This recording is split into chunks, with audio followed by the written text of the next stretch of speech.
नमस्कार दोस्तों। Prelim booster news discussion में आपका स्वागत है। शुरुआत करते हैं आज की इंपॉर्टेंट द हिंदू न्यूज से। पिछले दिनों हमने डिस्कस किया था कि सेंट्रल गवर्नमेंट ने नई गाइडलाइंस जारी की थी। सेंट्रल गवर्नमेंट ने लाइव स्टॉक मार्केट के अंदर में कैटल की जो सेल एंड परचेज होती है उनको काफ़ी ज़्यादा रेगुलेशन करने के लिए काफ़ी रिस्ट्रिक्शंस लगा दी थी। तो इस चीज़ का काफ़ी विरोध भी हुआ था। कुछ लोगों ने कहा था कि सरकार हमारी चॉइसेस को रिस्ट्रिक्ट करने की कोशिश कर रही है, कंट्रोल करने की कोशिश कर रही है। और कुछ सोसाइटी के कुछ ग्रुप्स हैं, उन्होंने इस चीज़ को पूरे काउट प्रोटेक्शन से भी जोड़ के देखा। काफ़ी विरोध हुआ था इस चीज़ का। अब सुप्रीम कोर्ट ने उस डिसीजन पर रोक लगा दी है। तो कई बार यूपीएससी इस प्रकार से क्वेश्चन पूछ लेती है कि नई गाइडलाइंस जो जारी हुई थी उनका क्या हुआ। जैसे क्वेश्चन आया था 2017 के अंदर में कि जो प्राइवेट बिल है क्या हिस्ट्री में पहली बार पास हुआ है। तो काइंड ऑफ हमें थोड़ा थोड़ा पता होना चाहिए कि क्या कुछ चल रहा है। जो अल्कोहल के लिए जो सुप्रीम कोर्ट ने गाइडलाइंस जारी की थी उनका क्या चल रहा है, इसका क्या चल रहा है, बस थोड़ा सा अंदाजा होना चाहिए। आगे है inter state water dispute act 1956। पहले तो मैं आपको इसका थोड़ा सा बेसिक्स बताता हूँ। संविधान जब हमारा पारित हुआ था तो उसमें आर्टिकल नंबर 262 में लिखा था कि अगर पार्लियामेंट चाहे तो अपनी मर्जी से विभिन्न राज्यों के बीच में रिवर डिस्प्यूट को सुलझाने के लिए कोई भी कानून पास कर सकती है, कोई भी कानून बना सकती है। तो उसी पे अमल करते हुए पार्लियामेंट ने 1956 में एक कानून बनाया जिसका नाम है inter state water dispute act 1956। अभी कंटेक्स्ट ये है कि जो कावेरी रिवर पे डिस्प्यूट है कर्नाटका, तमिलनाडु, केरला और इवन पुडुचेरी के बीच में, उसको लेकर 2007 में ट्रिब्यूनल का डिसीजन आया था।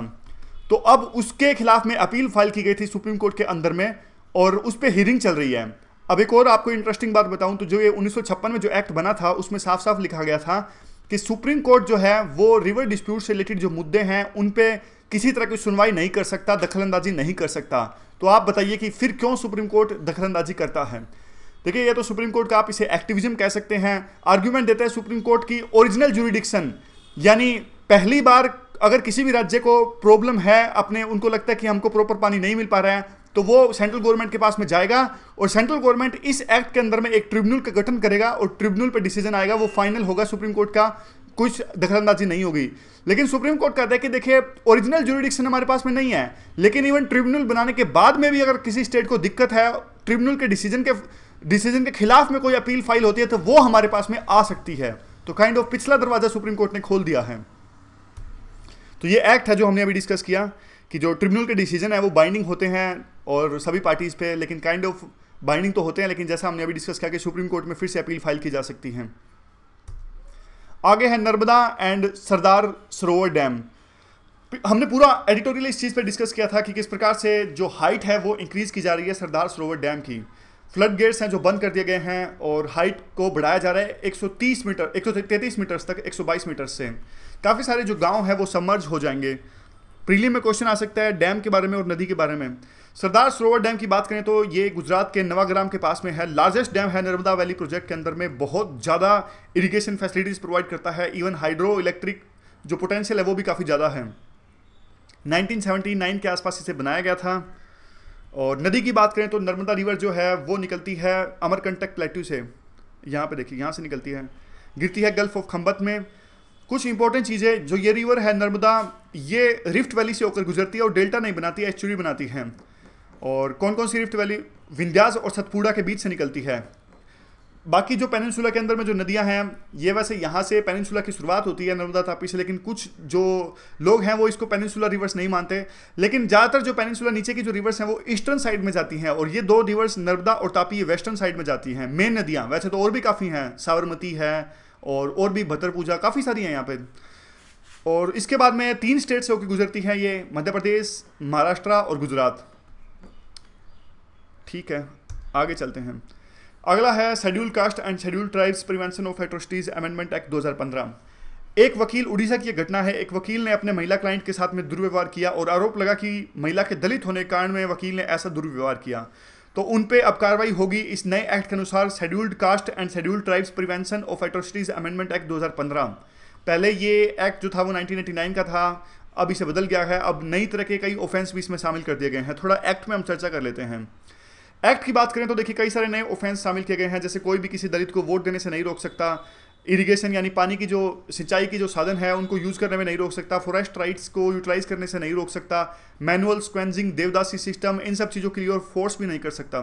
10 साल तक की सज़ा हो सकती है नए एक्ट के अंदर में। स्पेशल कोर्ट्स बनाई जाएंगी और speedy and expeditious disposable of cases होगा, जल्द से जल्द केसेस सुलझाए जाएंगे नई स्पेशल कोर्ट्स के अंदर में। और स्पेशल कोर्ट्स के पास में ये भी पावर होगी कि वो ऑफेंसेस का डायरेक्ट कोग्निजेंस भी ले सकते हैं, अपने संज्ञान में ले सकते हैं जो भी क्राइम हो, और 2 महीनों के अंदर अंदर में ट्रायल को कंप्लीट करना पड़ेगा। एक अलग से चैप्टर भी डाला गया है rights of victims and witnesses को लेके, और क्लियरली बताया गया है कि अगर पब्लिक सर्वेंट्स प्रॉपर ढंग से इस एक्ट के अंदर में कार्रवाई नहीं करते हैं, अगर विलफुल नेग्लिजेंस करते हैं, जानबूझ के कार्रवाई नहीं करते हैं, तो उनके खिलाफ यानी पब्लिक सर्वेंट्स के खिलाफ में भी कार्रवाई होगी।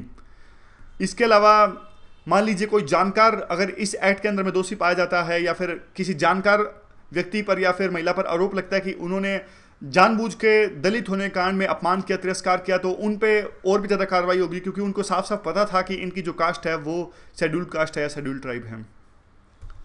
आगे पीआईबी डिस्कस कर लेते हैं। एयर सेवा 2.0 ये मिनिस्ट्री ऑफ सिविल एविएशन के द्वारा पिछले साल नवंबर में एक वेबसाइट और एक पोर्टल लॉन्च किया गया था, ताकि जो पैसेंजर्स होते हैं उनको किसी तरह की दिक्कत का सामना ना करना पड़े। काफ़ी बार ग्रीवेंसेस काफ़ी ज़्यादा होते हैं, सामान गुम हो जाता है या फिर रिफंड के लिए, तो इन तमाम तरह की दिक्कतों को दूर करने के लिए सरकार ने पिछले साल नवंबर में चलाया था एयर सेवा 1.0, और अभी उसको रिन्यू करके एयर सेवा 2.02 चलाया है। सरकार ने कहा कि अच्छा खासा रिस्पॉन्स आया है, तो इसलिए एयर सेवा 2.0 चलाने की आवश्यकता थी और नए फीचर्स के साथ में। तो काफ़ी ज़्यादा इंपॉर्टेंट तो नहीं, लेकिन पीआईबी में था, हमने इसलिए कवर किया। आगे है government e market place. Government e market place क्या है? देखिए, कॉमर्स मिनिस्ट्री और इलेक्ट्रॉनिक्स जो मिनिस्ट्री है मिलके इस नए प्रोग्राम को चला रहे हैं। एक वेबसाइट चलाई है गवर्नमेंट ने। अब क्या है, गवर्नमेंट की जो भी मिनिस्ट्रीज हैं, डिपार्टमेंट्स हैं, अगर उनको किसी सामान की आवश्यकता है तो वो अपनी जो जरूरतें हैं इस वेबसाइट पर डाल सकते हैं, जिसका नाम है गवर्नमेंट ई मार्केट प्लेस, मतलब प्रोजेक्ट का नाम है। तो इससे क्या होगा, ट्रांसपेरेंसी आ जाएगी, एक सिनर्जी भी आ जाएगी। अलग अलग मिनिस्ट्रीज इस वेबसाइट पे जाके अपनी अपनी जरूरतों को डालेंगे, इवन सेलर्स भी आ सकेंगे वहाँ पे और बायर्स भी आ सकेंगे। तो काइंड ऑफ प्लेटफॉर्म इस्टेब्लिश कर दिया गवर्नमेंट ने, ताकि गवर्नमेंट जो मशीनरी जो भी प्रोक्योरमेंट करती है उसमें पारदर्शिता आ सके, ट्रांसपेरेंसी आ सके। अगला आर्टिकल विलेज लेवल एंटरप्रेन्योर से रिलेटेड है। आधार कार्ड का यूज करते हुए जो डिफरेंट कॉमन सर्विस सेंटर्स है विलेजेस के अंदर में, वहाँ पे काफ़ी ज़्यादा एंटरप्रेन्योर्स इमर्ज होकर आए हैं। तो सरकार ने एक प्लेटफॉर्म लॉन्च किया है जिससे क्या होगा, विलेज के अंदर में जो भी एंटरप्रेन्योर्स हों, विलेज लेवल एंटरप्रेन्योर्स, वो पूरे देश के अंदर में एक विलेज लेवल एंटरप्रेन्योर्स दूसरे एंटरप्रेन्योर्स के साथ में अपना एक्सपीरियंस शेयर कर सकता है। तो उसके लिए सरकार ने ये काइंड ऑफ प्रोग्राम चलाया है, village level entrepreneur. Next article में है मिशन परिवार विकास। कल वर्ल्ड पॉपुलेशन डे था, तो कल हमारे जो हेल्थ मिनिस्टर हैं उन्होंने एक नया प्रोग्राम लॉन्च किया, मिशन परिवार विकास। ये 7 स्टेट्स जहाँ पे जो फर्टिलिटी रेट है काफ़ी ज़्यादा है, उन स्टेट्स में चलाया जाएगा और उस जगह पे चलाया जाएगा। तो काफ़ी नई अप्रोच सरकार अपना रही है, जैसे फोकस करेगी काफ़ी ज़्यादा कि एक्सेस हो कॉन्ट्रासेप्टिव्स की, और प्रमोशनल स्कीम सरकार चला रही है, कमोडिटी सिक्योरिटी कैपेसिटी बिल्ड करेगी, एक इनेबलिंग जो इन्वायरमेंट है वो बनाएगी ताकि जो पॉपुलेशन पे कंट्रोल किया जा सके। इसके लिए जो है मिनिस्ट्री ने, हेल्थ मिनिस्ट्री ने एक नया सॉफ्टवेयर भी लॉन्च किया जिसका नाम है FPLMIS। ये क्या करेगा, जो इंफ्रास्ट्रक्चर है, सप्लाई चेन है कॉन्ट्रासेप्टिव्स प्रोवाइड करने के लिए, उसको मॉनिटर करेगा कि कितनी हेल्थ फैसिलिटीज़ प्रोवाइड की जा रही है, कितने कॉन्ट्रासेप्टिव्स प्रोवाइड किए जा रहे हैं, कितने आशा वर्कर्स को दिए जा रहे हैं। तो काइंड ऑफ सप्लाई चेन की मैनेजमेंट के लिए ये सॉफ्टवेयर है, नाम है FPLMIS, यानी family planning logistics management information system. आगे है साइंस एक्सप्रेस। साइंस एक्सप्रेस का 9वां जो फेज है उसके तहत में साइंस एक्सप्रेस पहुंची मडगांव गोवा के अंदर में। इस लैग में जो फोकस किया जा रहा है साइंस एक्सप्रेस में, वो फोकस किया जा रहा है क्लाइमेट एक्शन स्पेशल है, ये CECAS। तो क्लाइमेट चेंज पे फोकस किया जा रहा है इस बार का जो एडिशन है, और 2 दिन तक रुकेगी मडगांव में। ये सब बातें इंपॉर्टेंट नहीं है, फिर आगे बढ़ जाएगी। तो काइंड ऑफ ये याद रखिएगा, जो 9वां फेज है उसमें क्लाइमेट पे फोकस किया जा रहा है। आगे है JNPT मतलब जवाहरलाल नेहरू पोर्ट ट्रस्ट। इसकी कैपेसिटी को इंप्रूव हुई है पहले क्वार्टर में 2017-18 में। तो काइंड ऑफ JNPT है क्या, JNPT इसको नाहा सेवा के नाम से भी जानते हैं। लार्जेस्ट कंटेनर पोर्ट है हमारे इंडिया के अंदर में, मुंबई महाराष्ट्र के अंदर में है, और अरेबियन सी को फेस करता है। एक्सेस किया जा सकता है थाने ग्रीक के सहायता से, और 2 विलेजेस है, नाहा सेवा 2 विलेजेस है वहाँ पे, इसलिए इसका नाम पड़ा नाहा सेवा।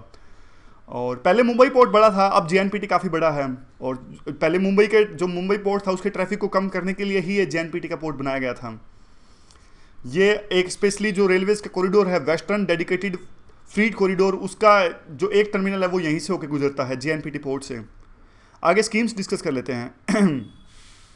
कस्तूरबा गांधी बालिका विद्यालयज, इसमें क्या कर रही है, इसमें सरकार 2004 में सरकार ने स्कीम लॉन्च की थी, सर्व शिक्षा अभियान के तहत में ये प्रोग्राम है। इसमें सरकार क्या करती है, लड़कियों के लिए, गर्ल्स के लिए उनको एजुकेशनल फैसिलिटीज़ प्रोवाइड करने के लिए, खास करके वो लड़कियां जो शेड्यूल कास्ट से हों, शेड्यूल ट्राइब से हों, या फिर अदर बैकवर्ड क्लास से हों, या फिर माइनॉरिटी कम्युनिटीज़ से हों, या फिर ऐसी लड़कियां जो जिनका परिवार पॉवर्टी लाइन से नीचे हो, उनके लिए स्पेशल रेजिडेंट विद्यालय की जो स्थापना है वो की जा रही है। वहाँ पे बोर्डिंग फैसिलिटीज़ भी प्रोवाइड की जाएंगी, और खास करके उन इलाकों पे फोकस किया जा रहा है जहाँ पे जो फीमेल रूरल लिटरेसी है वो नेशनल एवरेज से भी कम है। तो याद रखिएगा, कस्तूरबा गांधी बालिका विद्यालय। मिनिस्ट्री कौन सी है? मिनिस्ट्री तो सर्टेनली एचआरडी है। लगातार हम मिनिस्ट्री वाइज जब स्कीम्स डिस्कस कर रहे हैं तो अब सारी स्कीम्स एचआरडी मिनिस्टर की है। जेंडर एटलस क्या है?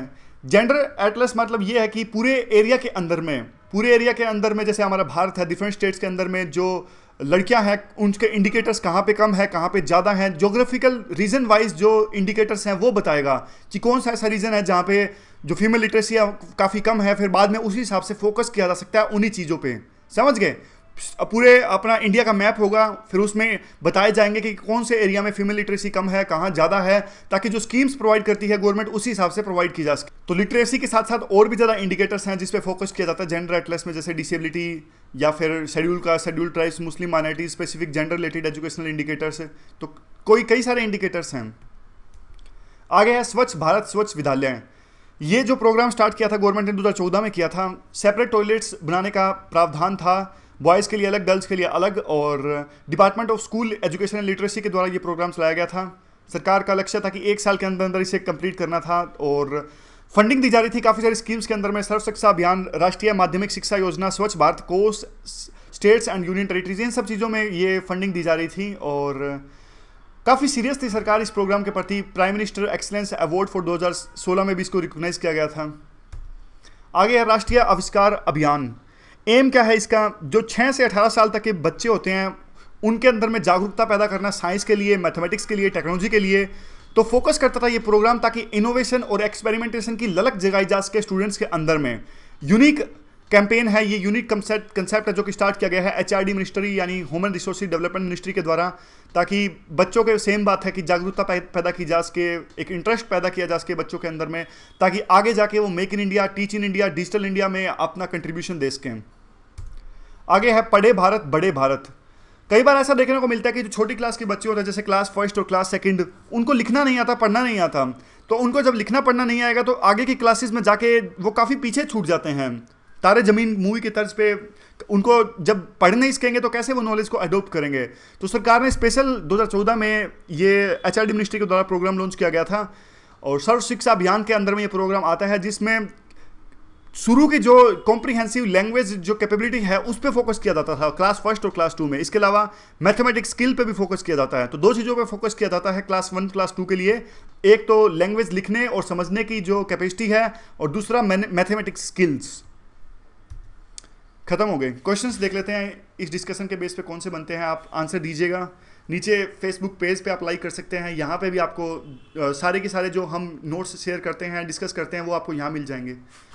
पहला क्वेश्चन परिवार विकास से रिलेटेड है। मिशन परिवार विकास क्या कर रही है हेल्थ मिनिस्ट्री, और कौन सी मिनिस्ट्री के द्वारा लॉन्च किया गया? आंसर तो आपको बता ही दिया मैंने। और कौन से क्या कर रही है, फर्टिलिटी सेंटर्स लॉन्च कर रही है या नहीं कर रही, वो सब चीज़ें आप देख के बताना आंसर के अंदर में। आगे है कि एयर सेवा एप्लीकेशन किस लिए है, क्या ये उड़ान स्कीम के अंदर में आती है या फिर उड़ान स्कीम से अलग है।